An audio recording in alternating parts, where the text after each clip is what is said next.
Hello বন্ধুরা, তোমরা জানো যে গতকাল মানে শনিবার থেকে আমেরিকার 30টা স্টেটে ভয়ঙ্কর সাংঘাতিক স্নোস্টর্ম শুরু হয়েছে। আজকে রোববার, স্নোস্টর্ম এখনো চলছে। আমরা ভেবেছিলাম যে এইরকম মারাত্মক ঠান্ডায় বেরোবো না, কিন্তু বাধ্য হয়ে এখন বেরোতেই হচ্ছে। তোমরা জানো যে আমাদের বাড়িতে এখন প্রচুর পাখি রোজ দিনকে আসে। কালকেও এসেছে, আমি তোমাদের সাথে আগের ভিডিওতে সেটা শেয়ার করেছিলাম। কালকে বেশি করে খাবার দিয়ে দিয়েছিলাম, ভেবেছিলাম যে এই ওয়েদারে ওরা আসবে না, কিন্তু 2-3 বার পাখিগুলো ঘুরে গেছে, প্রচুর পাখি আসছে। তাই জন্য আমাদের আর উপায় নেই, এখন এরকম খারাপ ওয়েদারেও বেরোতে হবে, কারণ এইরকম খারাপ ওয়েদারেও ওরা আশা করে আসছে একটু খাবার খাবে বলে। তো ওদেরকে যদি আমরা খাবার না দিই আমাদের মন ভালো লাগবে না। সেজন্য দেখো আমি একদম রেডি হয়ে গেছি। 2টো প্যান্ট পরেছি, স্নো বুট পরেছি, ভেতরে প্রচুর জামা আছে, তার উপর দিয়ে মোটা স্নো জ্যাকেট পরেছি, গ্লাভস, টুপি, মাফলার সব আছে। এখন বাইরে যাব, পাখিদের ওই জায়গাটা পুরো স্নোয়ে ঢিপি হয়ে গেছে, বাটিটার থালাটা, সেটাকে ক্লিন করে ওদেরকে একটু খাবার দেবো। এই যে দেখো বাটির মধ্যে পাখিদের খাবার নিয়ে নিয়েছি।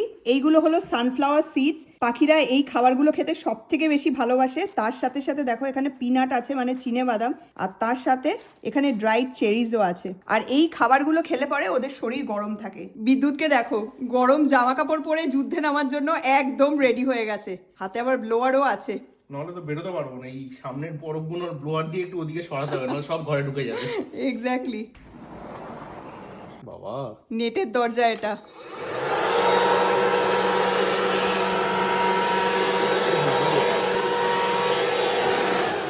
ভেতরে পুরো বরফে ভরে গেল, ওগুলো ছেড়ে দে, ওগুলো থাক, কি আর করার।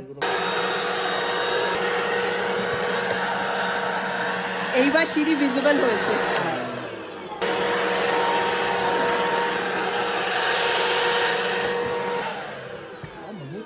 ইঞ্চ পড়েছে রে। 2 ইঞ্চ তো হবেই, বল। 2 ইঞ্চ? 2 ফুট? ও 2 ফুট, সরি। কি অবস্থা রে। দেখ আমার পাটা দেখ, দেখেছিস? কি বাবা, ই ঢুকে যাচ্ছে। ওয়াও, ভালো লাগছে। হ্যাঁ দারুণ লাগছে। ই মা, আমি তো ঢুকে গেলাম পুরো। আমার পা দেখো পুরো ঢুকে গেছে।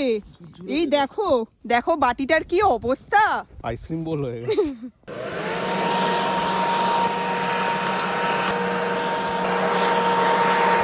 ভালো পরিষ্কার হয়ে গেছে রে। দেখ আবার এখানে বরফ জমে গেছে। ও ওটা পড়বেই একটা, এখন তো কন্টিনিউয়াস পড়ছে না। ঢেলে দি, মানে প্লেটেও একটু দিয়ে দি। দিয়ে দে। ব্যাস ডান। হোপফুলি চলে আসবে ওরা। চলো ভেতরে যাই, আর দেরি করবো না, খুব ঠান্ডা লাগছে। বাইরে থাকতে কিন্তু প্রচন্ড ইচ্ছে করছে, কিন্তু বাইরে একটু আসবোই, ক্লিন তো আমাদের করতেই হবে, বাইরে যেতে হবে, একটুখানি বাইরে এসে আনন্দ করে নেবো। দেখো স্নো যে পড়ছে, দেখতে পারবে ধুলোর মতো কিছু, জ্যাকেট একদম ভরে যাচ্ছে। বার্ড ফিডারটা পরিষ্কার করে পাখিদের খাবার দিয়ে জাস্ট ভেতরে এসছি, আর এর মধ্যেই 2-3টে পাখি অলরেডি চলে এসছে। দাঁড়াও তোমাদেরকে দেখাই। এইরকম দুর্যোগের ওয়েদারেও যে পাখিগুলো আজ আসবে সেটা আমরা ভাবতেই পারিনি। দেখো একটা নর্দার্ন মকিং বার্ড এসে বার্ড ফিডারের ওপর বসেছে। স্নোস্টর্ম তো সমানে হয়েই যাচ্ছে। একটু আগেই খাবার দিয়ে এলাম, আর এরই মধ্যে খাবারের ওপর গুঁড়ো গুঁড়ো বরফ জমে গেছে। নর্দার্ন মকিং বার্ডটা উড়ে গেল, আর সঙ্গে সঙ্গেই একটা ফিমেল কার্ডিনাল এসে ওটার ওপর বসলো। আর পাশেই দেখো আরও একটা পাখি খাবে বলে অপেক্ষা করছে। ওই দেখো আরও একটা পাখি চলে এসেছে। একটা পাখি খাবার খেয়ে যাচ্ছে, আর সঙ্গে সঙ্গেই অন্য আর একটা পাখি এখানে চলে আসছে। স্নোস্টর্মের মধ্যেও কিন্তু আমাদের এই পাখিদের রেস্টুরেন্ট রমরমিয়ে চলছে। স্নোস্টর্মের গতি এখন অনেকটাই বেড়ে গেছে, আর তাতেও দেখো এখানে সব পাখিদের আনাগোনা হয়েই যাচ্ছে। এই পাখিটা হলো ডার্ক আইড জাঙ্কো, এদের স্নোবার্ডও বলে। আজকাল প্রায় রোজই কোনো না কোনো নতুন পাখি আমাদের বাড়িতে আসে, দেখতে খুব ভালো লাগে।